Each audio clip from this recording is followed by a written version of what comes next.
Hi, I'm Jake. And I'm Marlin. A.K.A. Gee, and good to have you back. It's been a while. Been a while. Today, to start off the month of September, we're going to be reacting to a kind of short but new reviewer that we never reacted to before. And it's for a film that we just watched that I really want to talk about, and I feel this could be a good way to lead into it. The movie is The Beast from 1988. A low budget, but very well made, unfortunately not very well seen, film about the Soviet-Afghanistan War of the 1980s. And the review we're going to be watching, talk about today, is this guy called The Critical Drinker. His shtick is, he seems to be a little inebriated when talking about the movies he's chatting on. Okay. And I've watched a few of his vids, and he's entertaining, and this is actually from a side show he does, I think called Critical Drinker After Hours or After Dark, can't remember at the moment. And it's a short review, but he covers The Beast, and I've seen this, but you haven't. And I haven't. I'm interested to see what you think of his style and how he talks about this movie, which I feel really is worth discussing. So, without further ado, are you ready to watch? I'm ready. This is The Critical Drinker. The Soviet war in Afghanistan is a conflict that's never really been explored by Hollywood, and I guess it's not exactly hard to see why. It was a long, costly, and ultimately pointless war that America had no real part in, and which didn't have a particularly happy ending for either side. I mean, yeah, we got Rambo 3, but let's be honest here, it wasn't exactly a realistic portrayal of the Soviet Union's last big military conflicts. But what if I told you there actually was a movie made back in the 80s that did its best to give a balanced portrayal of the conflict from both Soviet and Afghan perspectives. A movie that portrayed the soldiers fighting on the ground as neither good nor bad, but simply people forced to fight a war they had no interest in or understanding of.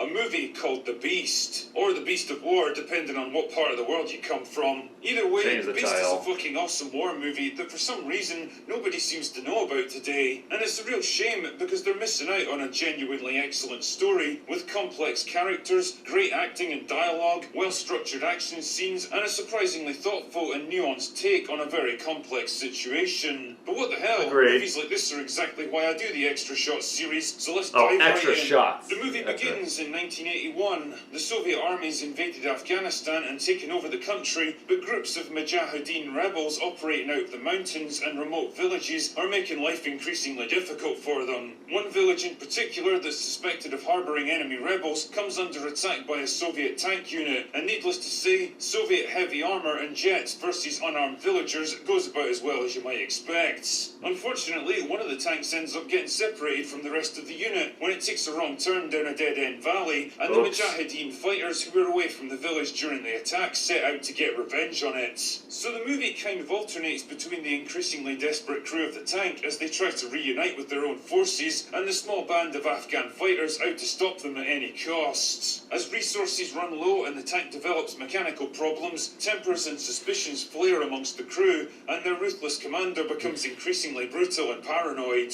At one point, he straight up executes an Afghan soldier serving under him, and when another crewman named Constantine threatens to report him for murder, he bullies the others into leaving him behind for the Mujahideen to kill. Fucking nice one. Only they don't kill him. Calling on the ancient Afghan tradition of giving aid to your enemies if they ask for it, he finds reluctant sanctuary amongst the Mujahideen and soon discovers that instead of the brutal savages he'd been told they were, they turn out to be decent, honourable people who treat him with more respect than the supposed comrades who abandoned him. And wouldn't you know it, before too long he agrees to help them destroy the Beast. What continually surprises me about The Beast is how it manages to be a smart and thoughtful story rather than just a generic war film. I mean, don't get me wrong, there's plenty of action and explosions to keep things moving along, and a couple of truly grim death scenes. The cinematography's excellent, the set pieces are fantastically well put together and look pretty fucking realistic, especially for a film made on a pretty slim budget. But beneath all this flashy stuff, there's a surprisingly smart, balanced and thoughtful story that provides an interesting insight insight into a war that's never been well understood over here. The Soviet tank crew are a real mixture of different personalities. Some of them are reluctant conscripts who just want to get home alive. Others are cold and cynical about the war,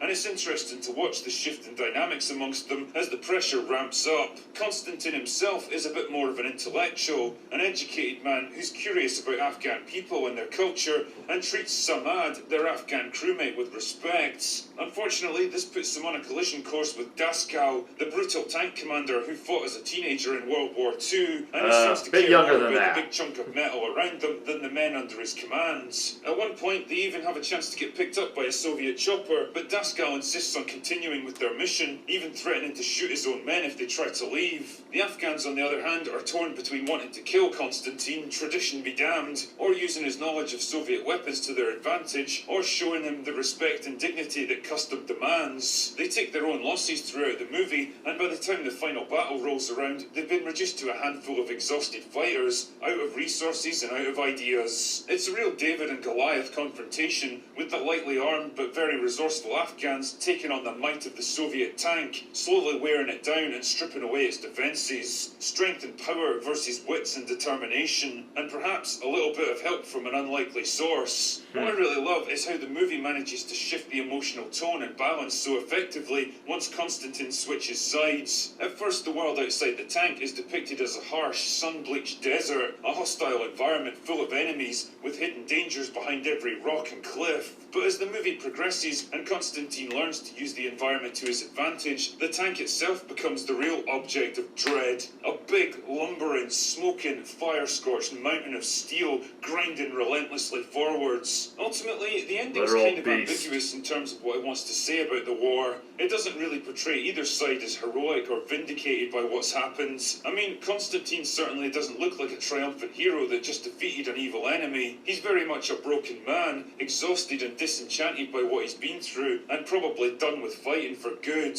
And he leaves behind him a ragged band of survivors facing a long war and an uncertain future. Overall, though, The Beast is a movie that didn't get anywhere near the recognition and praise it deserved at the time, but it's gradually gained more respect over the years. And honestly, if you're looking for a solid and thought-provoking war movie told from a perspective you don't often see, then I absolutely guarantee you'll enjoy this film.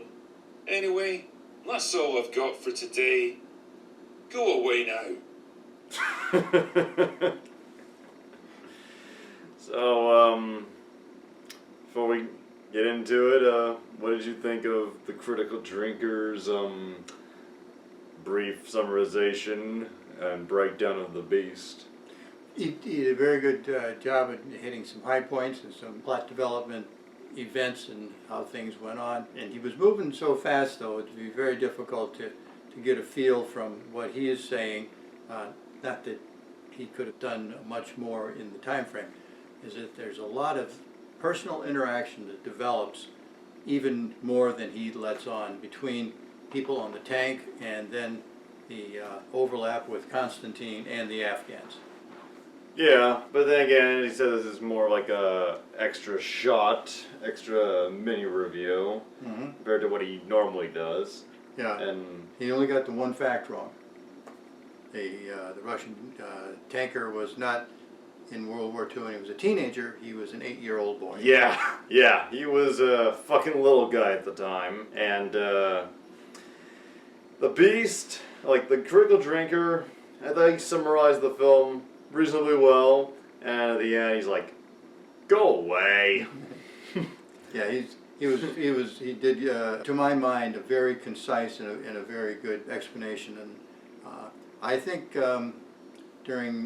this went out in 1988. Yeah. And that time and the years after that, things were changing, and I don't think Americans wanted to hear about that war anymore.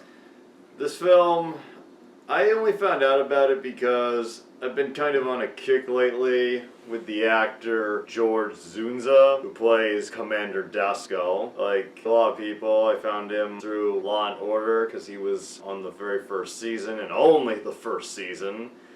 And I just was kind of curious about what other movies he's done. And I found The Beast, and just after stumbling across a clip on YouTube, it got me interested, and before I knew it, seen the full film, and God damn, it is a brutal, bleak, but extremely well done film that just totally captures the a huge feeling of desperation and hopelessness and utility of war, you think you said? Yeah, just the futility of war. It was that, but it also did a good job of portraying the cultural mindset of Afghan peoples, especially, you know, sparsely settled and all that kind of thing, and why they did things. And even when the U.S. was in Afghan for so long, they just never could understand. One of the reasons the Afghans gave Osama bin Laden sanctuary and worked with him was because he asked for sanctuary, and they were obligated to give it to him. That's a big theme of the film Sanctuary, and there's many layers, many dynamics. We see, again, the tankers. There's Jason Patric as Constantine, who's like the only one with any sense of humanity or conscience. He's left for dead, and the only thing that saves him is the fact that he was willing to learn about the culture. Yes, learn enough about it with the Afghan soldier that was ultimately killed by the Russian commander, yes. Samad. And Stephen Bauer as Taj, the leader of the Mujahideen group in the film. He's very good. Like, a lot of people know him either as Al Pacino's buddy in Scarface or as Don Eladio from Breaking Bad and Better Call Saul, but he's very good here, playing, like, the Mujahideen, as the drinker said, neither side is really glamorized. No. Like, there are some, like, even though the Afghans are the victims you're supposed to root for, there are some pretty low members in their own group. But Taj is probably the, I guess you could say, like, Constantine, kind of the most human, and maybe that's why they connected. Even as the movie talked about, you know, sanctuary is one of the cultural things, boom, but you're ultimately obligated to take revenge on those who have wronged you. In the first part of the movie, the Russians go in and they really wrong that village. Yeah, but the Mustafa character, the other Mujahideen, he was a real scumbag beneath it all, I feel. Because he seemed like he clearly had an ulterior motive throughout the whole thing.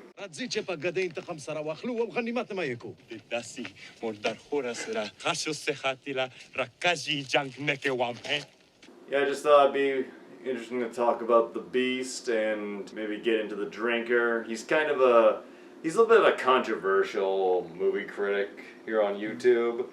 He leans into the anti-woke stuff a little hard, but I've enjoyed stuff I've seen him do. Hope y'all enjoyed our little reaction, and thank you for joining me.